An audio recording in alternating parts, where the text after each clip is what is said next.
అందరికీ నమస్కారం. నా పేరు Anil Kumar Yadav Deshmukh. Welcome to our YouTube channel. మనోళ్ళకి వయసు పెరిగే కొద్దీ ఓపిక పెరగాలి, కానీ షుగర్ లెవెల్స్ విపరీతంగా పెరిగిపోతున్నాయి.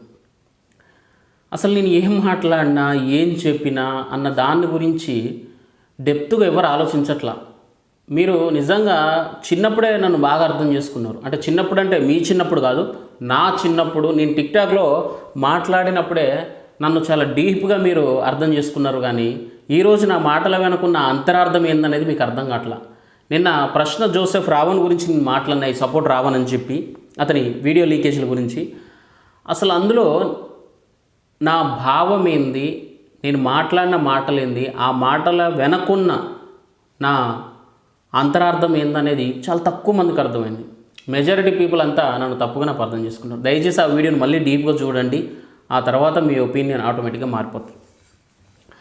సరే, ప్రశ్న జోసెఫ్ రావణ్ అంటే అలియాస్ బచ్చలపూడి జోసెఫ్, ఈ వ్యక్తి పైన ప్రస్తుతం రాజద్రోహం కేసు కింద 14 రోజుల పాటు రిమాండ్ విధించిల్లు. ఇది యూఏపీఏ యాక్ట్ కింద నమోదైందని చెప్పి తెలిసింది. అసలు చాలామందికి ఈ యూఏపీఏ ఈ యాక్ట్ గురించి తెలియదు. ఒకసారి దాని గురించి నేను ఎక్స్ప్లెయిన్ చేయడానికి ట్రై చేస్తా, చూడండి. ఈ యూఏపీఏ అనేది అన్లాఫుల్ యాక్టివిటీస్. ఇది 1967లో దీన్ని ఇంప్లిమెంట్ చేసిళ్ళు. The unlawful activities act UAPA 1967 is India's primary anti terror legislation designed to prevent unlawful activities and combat terrorist acts. It empowers the central government to designate both organizations and individuals as terrorists, and it sets stringent bail conditions that make release difficult. ఇది అంటే తెలుగులో చెప్పాలంటే అర్థమయ్యేటట్టు, ఇది చట్ట విరుద్ధమైన కార్యకలాపాలు నిర్వహించిన వాళ్ళ పైన నమోదయ్యే యాక్ట్ అన్నమాట. ఇది అన్లాఫుల్ యాక్టివిటీస్ అని చెప్పంటే అదే. ఇది ఉగ్రవాద చర్యల్ని కూడా ఎదుర్కోవడానికి భారతదేశం నిర్మించుకున్న ఒక యాక్ట్ అని కూడా చెప్పొచ్చు దీన్ని. ఇదేంటంటే సంస్థలను మరియు వ్యక్తుల్ని ఉగ్రవాదులుగా ప్రకటించే అధికారాన్ని కేంద్ర ప్రభుత్వం కల్పిస్తుంది, మరియు విడుదల కష్టతరం చేసే కఠినమైన బెయిల్ షరతులను కూడా నిర్దేశిస్తుంది. ఎస్, ఆబ్వియస్లీ అతని పైన మేం కోరుకున్నది కూడా ఇలాంటి సెక్షన్సే, ఇలాంటి యాక్టే. ఇతన్ని అవసరమైతే ఒక ఏందది ఒక ఉగ్రవాదిలాగా, ఒక తీవ్రవాదిలాగా కూడా ప్రకటించే అవకాశం ఉంది. ఎందుకనేది మీకు డీప్గా నేను ఎక్స్ప్లెయిన్ చేస్తూ చూడండి. ఇప్పుడు ముందు వాళ్ళ భార్య ఏం మాట్లాడుతుందో చూసి ఆ తర్వాత మిగతా విషయంలోకి వద్దాం మనం. ఈ బచ్చలపూడి జోసెఫ్ వాళ్ళ సతీమణి ఆవిడ ఏం మాట్లాడుతుంది చూడండి. నమస్కారం. మమ్మల్ని మీరేం చేయాలనుకుంటున్నారో మాకు అర్థం కావట్లేదు, కానీ మా వారిని స్టేషన్ల మీద స్టేషన్ తిప్పుతున్నారు. ఆయన నిజంగానే తప్పు మాట్లాడారంటే కేసుల మీద కేసు వేస్తున్నారు. వాటన్నిటికీ ఆయన బెయిల్స్ తెచ్చుకుంటున్నారు, మళ్ళీ వేస్తున్నారు, మళ్ళీ తెచ్చుకుంటున్నారు. బట్ ఎందుకంటే ఇంత హెరాస్ చేస్తున్నారు? అవసరం? మీ ఆయన చేసిన హెరాస్మెంట్ కంటే ఇది చాలా చిన్నది అని చెప్పి నేను చెప్తాను. మీ ఆయన చాలా హెరాస్ చేసిండు సొసైటీని, ఓకేనా? గవర్నమెంట్ ఒకవేళ చేస్తే మీ ఆయన చేస్తుండొచ్చు, కానీ మీ ఆయన సొసైటీని చేసిండు. చెప్తా, చెప్పండి. ఒక మనిషి నోటి నుంచి ఒకరు మాట్లాడితే తప్పు, ఇంకొకరు మాట్లాడితే తప్పు కాదు అన్నప్పుడు ఇవే కేసులు పవన్ కళ్యాణ్ గారి మీద కూడా వేయాలి కదండి. ఆయన మాట్లాడిందే మా వారు మాట్లాడారు. మా కుటుంబం మొత్తాన్ని చంపేయాలనుకుంటే ఒకేసారి చంపేయండి. నా కేసుల మీద రోజుకొకటి నాకున్న పసిపిల్ల చాలా బాధపడుతుంది. వాళ్ళ నాన్నగారు కావాలి అనేసి ఈ బాధ, ఈ భయం, ఈ ఏడుపంతా నీ మొగడైన జోసెఫ్ గారు ఏలూరు సభకు వెళ్ళే ముందు, ఒరే యాదవ్వా, నువ్వు ఏలూరు సభకు పోయి జస్ట్ అక్కడ క్రైస్తవుల గురించో లేకపోతే దళిత క్రైస్తవుల గురించో నువ్వు అక్కడ మాట్లాడాలి తప్పితే నోటికొచ్చినట్టు హిందూ దేవుళ్ళ మీద బూతులు మాట్లాడొకరా సన్నాసి, ప్రవచనాలు బోధించే వ్యక్తుల్ని టార్గెట్ చేయకరా యాదవ్వా అని చెప్పుంటే ఈరోజు నీకు ఇలాంటి పరిస్థితి వచ్చేది కాదమ్మా. వాడిని హీరో లెక్క అద్దాలు పెట్టి ఓజీ సినిమాల పవన్ కళ్యాణ్ లాగా ఊగిపోయి నోటికి వచ్చినట్టు బూతులు. రాధా మనోహర్ దాస్ వీడిని ఏమన్నాడు అసలు వీడు ఎట్లా హేతువాద అవుతాడు చెప్తా. ప్రతిదీ పిన్ టు పిన్ నేను చెప్తా. కొంచెం వీడియో అడ్జస్ట్ చేసుకోండి. రామ్మ, ఇక అసలైన తల్లి వస్తుంది ఇప్పుడు. నిజంగా సుగాలి పార్వతి, మదర్ ఆఫ్ సుగాలి ప్రీతి, ఈవిడ మీద నాకు ఒక మంచి ఒక సాఫ్ట్ కాన్ ఉండేది. కానీ రోజు రోజుకి ఇంకా ఇంకా ఇంకా దిగజారిపోయి ఈరోజు నేను గన్నవరంకి రావడానికి ముఖ్య కారణం నా కడుపు బాధ, నా కడుపులో ఉన్న ఆవేదన కట్టడానికి నేను రావడం జరిగింది. మొదటిగా మరి రావణ్ గారిని, కృష్ణ యూట్యూబ్ ఛానల్ నడిపే రావణ్ గారిని, తర్వాత జడా శ్రావణ్ కుమార్ గారిని కలిసి ఏదైతే పవన్ కళ్యాణ్ గారు మాకు మాట ఇచ్చి మరి మోసం చేశారో, ఏదైతే మరి మాట ఇచ్చి మాకు హ్యాండ్ ఇచ్చారో, సుగాలి ప్రీతి కేసు ఫస్ట్ కేసు సంతకం అన్నారు, అలా మీరు కూడా రావణ్ గారిని మరి అదే విధంగా శ్రావణ్ గారిని మీరు సుగాలి ప్రీతి కేసును మధ్యలో వదిలేయకండి అని అడగడానికి వచ్చాను. ఇప్పుడు సుగాలి ప్రీతి కేసుని పవన్ కళ్యాణ్ సాల్వ్ చేయకపోతే ఎవరిని అడగాలి? వెళ్ళి వైఎస్ జగన్ అడగాలి. ఈ ప్రశ్న రావణ్ అనే వ్యక్తి ఏ విధంగా ఆమెకు జస్టిస్ చేస్తాడు? ఈ జడశ్రావణ్ అనేవాడు సుగాలి ప్రీతికి ఏ పరమైన న్యాయం చేస్తాడు?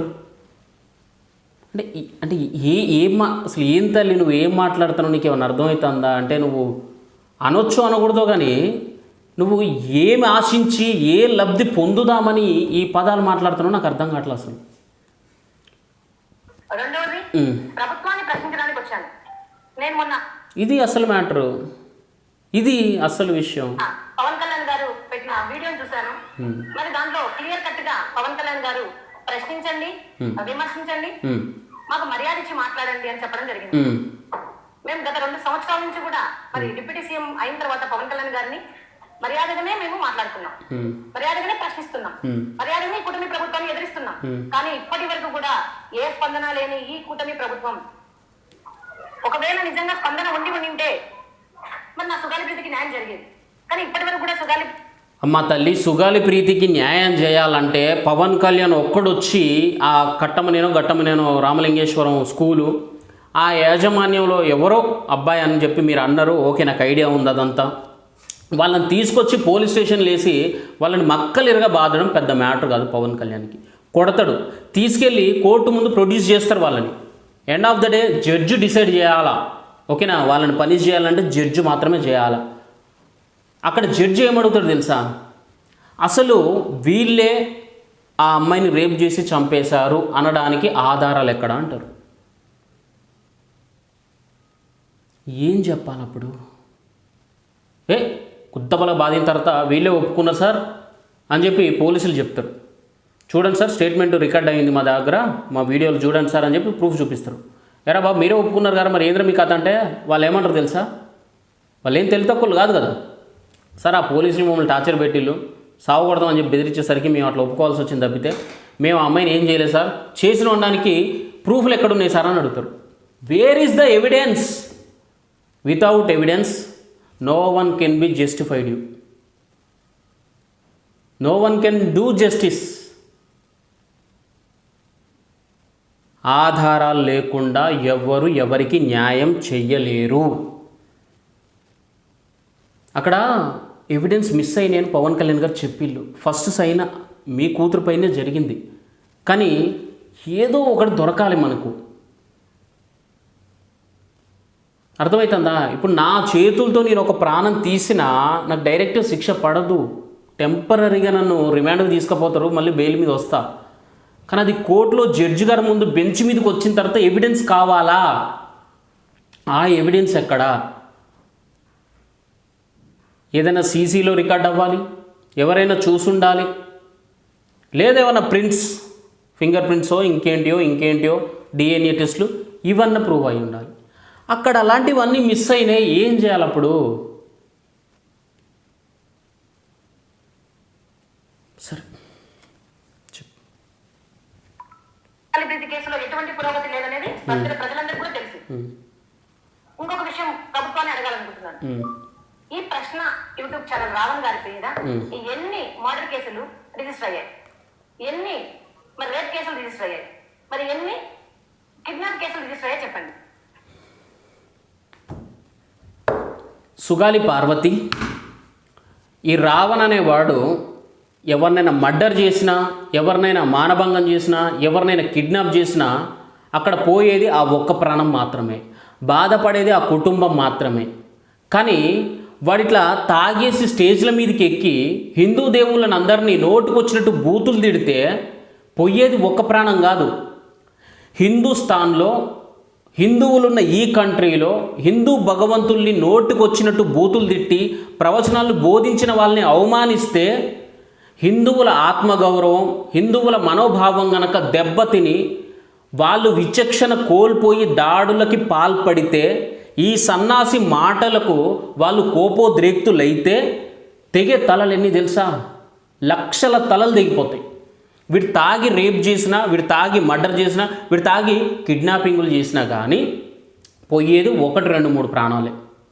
కానీ వీడిట్లా తాగి స్టేజ్లు ఎక్కి హిందూ భగవంతుల్ని దూషిస్తే తెగే తలలు కొన్ని కోట్లు దిగిపోతాయి. ఎందుకంటే 100 కోట్ల మంది ఈ భారతదేశంలో ఉన్నారు హిందువులు. మరి వాళ్ళందరికీ కోపం వస్తే, వారందరికీ మనోభావం దెబ్బతిని రోడ్ల మీదకి వస్తే వాళ్ళని ఆపడం ఎవడి వల్ల అవుతుంది? ఏ ఫోర్స్ వస్తుంది? ఏ ఫారెన్ నుంచి మిలిటరీని దింపినా కానీ 100 కోట్ల మందిని అదుపు చేయగలుగుతారా?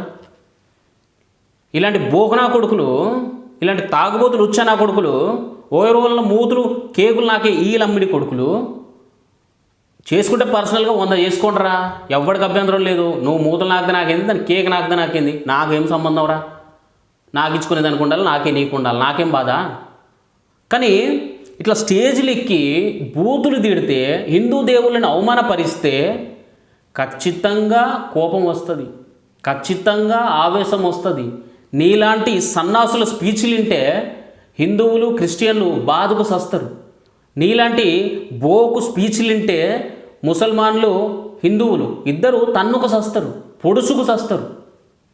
అందుకే ఈ పోరంబోకు లంబిడి కొడుకు మీద దేశద్రోహం కేసు పెట్టిళ్ళు, రాజద్రోహం కేసు పెట్టిళ్ళు. ఎస్, ఆబ్వియస్లీ ఇలాంటి యూఏపీఏ యాక్ట్లు ఖచ్చితంగా స్ట్రిక్ట్గా ఇంప్లిమెంట్ అవ్వాలా. వీడిని 14 రోజులు కాదు, అసలు వీడిని 10 సంవత్సరాల పాటు అదే జైల్లో ఉంచాలా. వీడు బయటికి రావద్దు. వీడొక్కడే కాదు, వీడిలాగా ఇక్కడ హైదరాబాద్లో కూడా యూట్యూబ్ ఛానల్ పేరుతోటి వీళ్ళంతా సుడో సెక్యులర్స్ మాట్లాడతారు. మేము హిందువులం కాదు, మేము క్రిస్టియన్లం కాదు, మేము దళితులం కాదు, మేము హేతువాదులం అంటారు. నేను నాస్తికుణ్ణి, నేను భగవంతుని నమ్మను. బోకునా కొడక భగవంతుని నమ్మకపోతే హిందూ దేవుళ్ళని తిట్టుడేంద్రా? ఎప్పుడన్నా జీసస్ని తిట్టిండి ఈ లంచుకోడు? ఈ డాష్ నా కొడుకు, ఈ రావణ్ అనే లమ్మిడి కొడుకు ఎప్పుడైనా జీసస్ని తిట్టడం చూసిల్లా మీరు? ఎప్పుడైనా మహమ్మద్ని తిట్టడం చూసిల్లా మీరు? ఎప్పుడైనా బుద్ధుని తిట్టడం చూసిల్లా మీరు? కానీ రాముని తిట్టడం చూసిల్లు మీరంతా, కృష్ణుని అవహేళన చేయడం చూసిల్లు మీరంతా, ద్రౌపదిని అవమానించడం చూసిల్లు మీరంతా. మేరీ మాత మీద ఎందుకు చేయరో వీడియోలు? నువ్వు ఎందుకు చేయవురా? నువ్వు మన సనాతన్ని ఏమన్నాడు? సనాతని కాదు, సన్నాతు అని చెప్పంటాను. నువ్వు హేతువాదా? నువ్వు హేతువాది కాదు, నా ఆతువాది అంట. ఈ ప్రశ్న రావణ్ అనేవాడు హేతువాది కాదు, ఆతువాది. నీకు సనాతనులందరూ సన్నాతులైనప్పుడు నువ్వు హేతువాది కాదు, మీ హేతువాదులంతా నా ఆతువాదులు. పిక్కోర్రా, పిక్కోండిగా. ఎన్ని హేతులు కావాలో నా హేతులు పిక్కోండి. లుచ్చానా కొడకల్లారా. ఇలాంటి లమిడి కొడుకుల మీద పర్ఫెక్ట్ యాక్ట్ వచ్చింది, పర్ఫెక్ట్ పనిష్మెంట్ జరగాల. ఈ విషయంలో ఎవరు వెనక్కి పోవద్దు. ఈయనొక్కనే కాదు, ఇలాంటి సూడో సెక్యులర్ నా కొడుకులు హైదరాబాద్లో ఇంకెక్కువ మంది ఉన్నారు. యూట్యూబ్ ఛానల్స్ ఉన్నాయి. వీళ్ళంతా మేము జర్నలిస్టులోనే ముసుగులో బలిసి కొట్టుకుంటారు ఈ లమిడి కొడుకులందరూ. కొంతమంది ఆడోళ్ళు కూడా ఉన్నారు అందులో. వాళ్ళని కూడా వదిలిపెట్టొద్దు. ఖచ్చితంగా తెలంగాణ గవర్నమెంట్కి కూడా నేను రిక్వెస్ట్ చేస్తానా, ఆంధ్రలో ఈ రావణ్ అనే వాడి మీద ఎటువంటి యాక్షన్ జరుగుతుందో ఖచ్చితంగా తెలంగాణలో కూడా ఈ సూడో సెక్యులర్ నా కొడుకులందరినీ తీసుకెళ్ళి యూఏపీఏ కింద రాజద్రోహం కేసు కట్టి పర్మనెంట్ జైల్లో దెంగాల. దీని మీద ప్రతి ఒక్క హిందువు గలం విప్పాల, గొంతిప్పాల, ట్విట్టర్లో ట్రెండులు చేయాలి. ఖచ్చితంగా తెలంగాణ సీఎం రేవంత్ రెడ్డి రెస్పాండ్ అవ్వాలి. ఆ యూట్యూబ్ ఛానల్స్ ఎవరెవరు ఉన్నారో వీళ్ళందరూ హిందువుల్ని అవమానపరచడం కోసం మేమంతా seculars, this is secular country, మేమంతా లౌకికవాదులం, మేము లౌకికత్వం, సమానత్వం, సౌభ్రతత్వం, ఏ తత్వాలు లేవు. వీళ్ళంతా కేవలం యాంటీ హిందూస్, హిందువుల్ని టార్గెట్ చేయడం కోసం సూడో సెక్యులర్ అనే పేరు తగిలించుకొని వచ్చిళ్ళు, అంతే. ఏం లేదు ఇక్కడ. వాళ్ళందరిపైన చట్టపరమైన చర్యలు తీసుకోవాలా. This is my demand. దీని గురించి డెఫినెట్గా వీడియో షేర్ చేయాలా, ప్రతి ఒక్కరికి రీచ్ అవ్వాలా, గవర్నమెంట్ రెస్పాండ్ కావాలా. అందరిపైన నేను కూడా 500 వీడియోలు చేసిన ఇప్పటిదాకా. నీకు విషయం చెప్పనా, నేను హిందువుని, అందులోనూ శ్రీకృష్ణుడు పుట్టిన వంశంలో, శ్రీకృష్ణుడు పుట్టిన యాదవ వంశం, యదు వంశంలో జన్మించిన నేను. I'm very proud of it. కానీ నేను హిందుత్వం కంటే కూడా మానవత్వాన్ని ఎక్కువ బిలీవ్ చేస్తాను. నేను హిందువునని ఏనాడు నేను గొప్పలు చెప్పుకొని చొక్కాలు దించుకోలే ఇంతవరకు. మేము కృష్ణుడి వారసులు అని చెప్పి ప్రతి చోటకెళ్ళి స్పీచ్ లీలే నేను అన్నాడు. ఎందుకంటే చెప్తాను కదా, నేను హిందుత్వం కన్నా మానవత్వం గొప్పది, అందరం మనుషులమే, అందరం మనుషులమే అన్న భావన నాకున్నది. అందుకే నేను ఇంతవరకు ఏ జీసస్ని బూతులు తిట్టలేదు, ఏ మేరీ మాతని నేను టార్గెట్ చేయలేదు, ఏ మహమ్మద్ని కూడా నేను కామెంట్ చేయలేదు, బుద్ధుని గురించి కూడా నేను చీప్గా ఎప్పుడు మాట్లాడలా. నాకు అనవసరం అబ్బా, నా టాపిక్ అది కాదు అసలు. కానీ ఈ పోరంపోకు నా కొడుకులు మాట్లాడే మాటలు ఎట్లుంటాయి తెలుసా? మా ఇంటి ఎదురుగా జీసస్ నమ్ముకున్న వాళ్ళు ఉన్నారు, వాళ్ళు రెడ్డీసు, కానీ కన్వర్టెడ్ టు క్రిస్టియానిటీ. వాళ్ళు అప్పుడప్పుడు అంటున్నాను, ఒరే మీ దేవుడు ఏం బాగు చేసిండ్రా, నువ్వేం బాగుపడ్డావురా, ఎప్పుడు చిన్నప్పుడు ఎట్టున్నావు ఇప్పుడు ఎట్టునే ఉన్నావు కదరా, మా మతంలోకి రారా, జీసస్ నిన్ను శుద్ధిపరుస్తాడు, యేసుక్రీస్తు నిన్ను బాగు చేస్తాడు, బాగుపరుస్తాడు అని చెప్పి అంటున్నాను. అప్పుడు నేనంట, నేను నమ్మనులే, నాకెందుకమ్మా, నా మతం నాకు చాలు, నాకు అసలు ఏ మతం లేదు, నేను ఇట్లనే ఉంటా, కానీ నేను అల్లకి రాను, వెళ్ళకపోనని చెప్పి నేను తప్పించుకుంటా. ఇప్పుడు ఈ బోగునా కొడుకు మాట్లాడే మాటల వల్ల, హిందువుల్ని నోటుకొచ్చినట్టు ఇట్లా తిట్టడం వల్ల, సరే రాధా మనోహర్ దాస్ తిట్టిండు అనుకుందాం, ఎవరిని తిట్టిండైనా క్రిస్టియన్లను అన్నాడు అనుకుందాం, పాస్టర్లనో లేకపోతే ఎవరైనా తప్పు చేసే వాళ్ళని అనుండొచ్చు, హిందువులు తిట్టే వాళ్ళని తిట్టుండొచ్చు. దానికి వీడెవడు రెస్పాండ్ అవ్వడానికి? అసలు వీడు క్రిస్టియన్ కాదు కదా, వీడు హేతువాది కదా, హేతువాది కదా వీడు. వీడికి హిందూ దేవుళ్ళని తిట్టాల్సిన అవసరం ఏమొచ్చింది?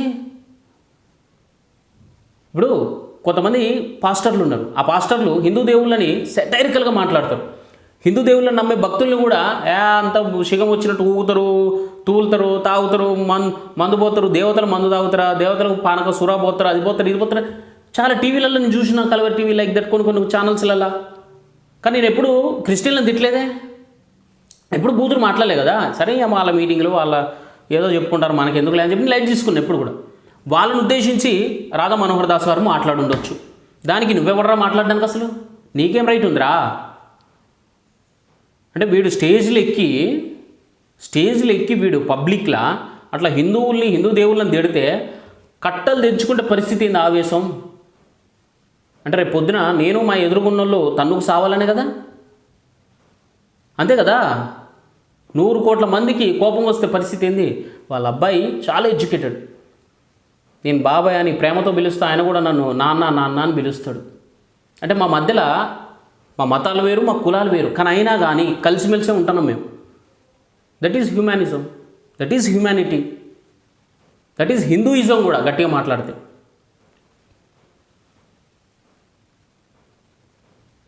హిందూయిజం అంతే, అందరితో కలిసిపోవడమే హిందూయిజం నేను నమ్మేదైతే. హ్యూమానిటీ కూడా అదే, హ్యూమనిజం కూడా అదే. కానీ నీకేం రోగం మరి ఇది? పంచదిలి పెట్టే రోగం ఏంది ఇది? వదిలిపెట్టొద్దు, ఖచ్చితంగా వదిలిపెట్టొద్దు. వీడిని చూసి ఇంకోటి చూసి ఇంకోటి ఇట్లా తయారైపోతారు. ఎక్కడో చోట కట్టలు తెంచుకుంటుంది ఆవేశం.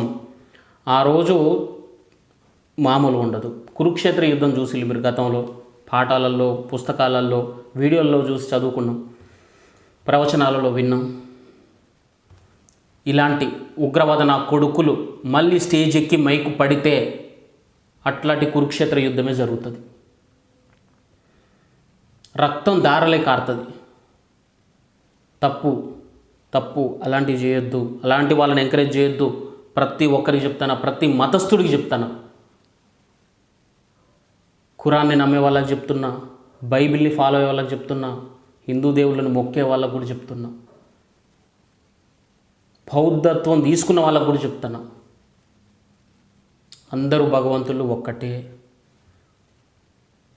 ఇట్లా దేవుళ్ళని టార్గెట్ చేసే బోకునా కొడుకులకు ఎవ్వరు మద్దతు ఇవ్వద్దు. వాడిపైన చట్టపరమైన చర్యలు తీసుకోవాల్సిందే. ఖచ్చితంగా వాడిని కఠినాతి కఠినంగా శిక్షించాల్సిందే. ఇట్లాంటి నా కొడుకుల్ని బయట దయచేసి ఉంచొద్దు please. This is my humble request. Thank you. Jai Hind.